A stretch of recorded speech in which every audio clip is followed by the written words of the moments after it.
Hey gang, it's Joe. Gonna do a quick update. I haven't posted one in a couple weeks. I figured I'd just go ahead and do one now. What I've been doing is touching up the firewall, of course. I'm still doing that. I ground some of this stuff off. I added the patch right there. I'm gonna finish grinding that. What I also did is redid some of my old work. I found some pinholes in the plates there, so I went ahead and filled some of those holes in, and I ground the welds down. I also filled some of this stuff in, make it flat, and so it'll look all nice. This is where the radiator, for those of you guys who own a Mustang, there's a seal that goes here at where the hood shuts. So I guess it keeps the dust from going inside here. But what Ford did is they stapled that seal here, so I went ahead and filled in the staples and got those flat.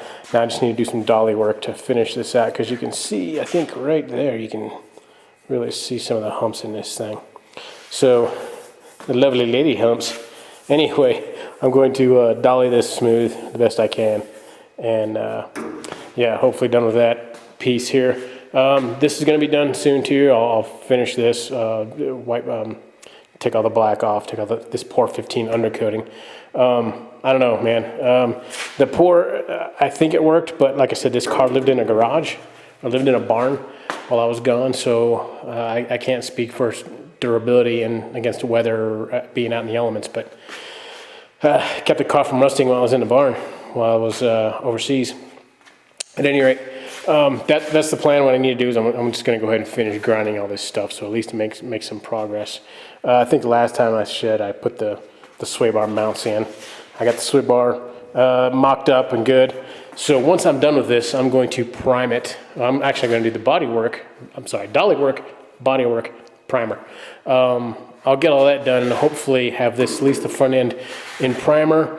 Hopefully soon, because I don't know what the temperature is that I need to prime at.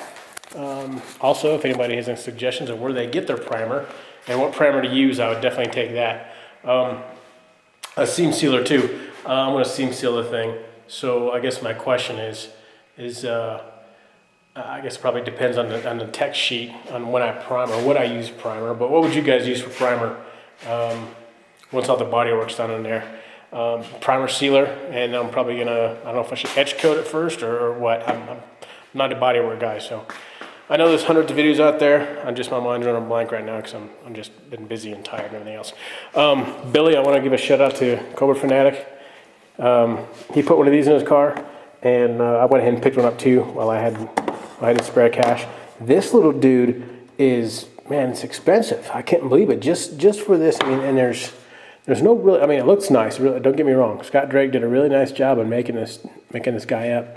But man, that's almost $200 for that. So I'm gonna put gauges in this.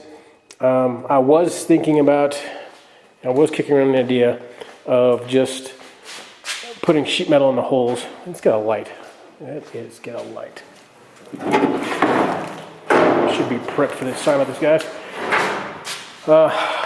I was gonna do, I've seen some people, they just put sheet metal across here and drill it in for gauges. I thought about doing that, but I want to try to keep the stock-ish appearance of this. So that's why I bought that dash. Again, thanks to Billy for the part number. God, I forget how, I think I got it from CJ Pony or maybe even Summit Racing. I think it was Summit Racing because I bought a Willwood piece too, proportioning valve holder for my Hydro Boost. But yeah, this is the cheapest place. Summit Racing had it the cheapest, and there's the part number for it, 65 6/6 gauge instrument panel black. They got a wood one, I think. They got a chrome one, but I'm just going to stick with the black. Again, it is a nice quality piece. I dig it. I wish they would, give you provisions to lock stuff back in here, because that's just a press fit for that. And maybe a little more. I don't know. I haven't put any gauges in it yet, so I can't tell how beefy it is, but I'm sure Billy will tell us, because he put it in his car. But anyway, it is a nice piece. At the same time, I bought the roller bearing kit. I know mine's an automatic, so I really don't need this, but my bushings were wore out.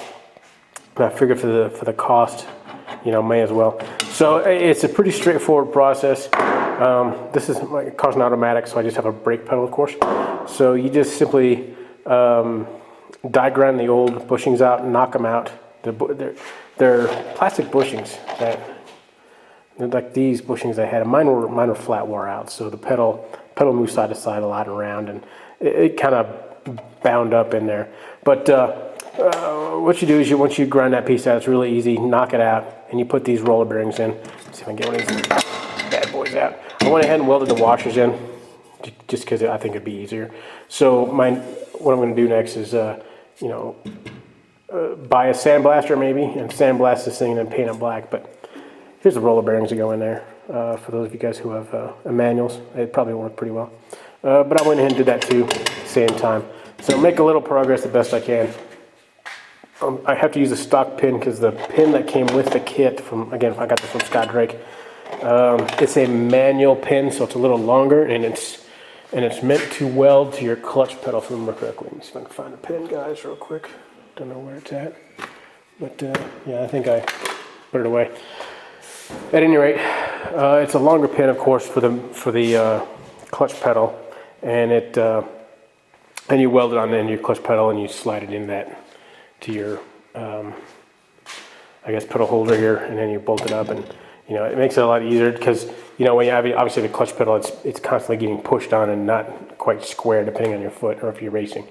But again, I just went ahead and did this because my bushings wore out, and take the chance of wearing them out again. Just might as well put the good stuff in there. Let's see. I think that is it for now. I'm going to hopefully get some time on this car, a lot more time than what I have been putting into it. Get this thing at least, like I said, in primer by winter. So again, if you guys could just let me know what kind of primer you use, where to get it at. I mean, if you get it from VW Darren, that's cool. Let me know that too. What kind of primer you use, and thanks Turbo Cobra, Gary, for giving me the steps on how to do this, because I probably just would have shot primer or etch or whatever on here, and then then did my body work over that, and then sealed it. So again, my intention is to have this done, but I want to get it done correctly and get the seam sealer in there as well. So again, thanks guys for watching, appreciate it. Thanks for subbing, commenting. I owe some comments, people, from my last video. I appreciate it. But I'm going to go ahead and upload this sucker now. And again, I'll give you guys an update. Thanks for what you guys post. I appreciate it. It's awesome. It gets me motivated to get out here like usual. I say that all the time. I mean, I go back and read the comments. It's fantastic. So, yeah, appreciate it. Appreciate you watching, subbing, that kind of good stuff, and more progress to come. Thank you.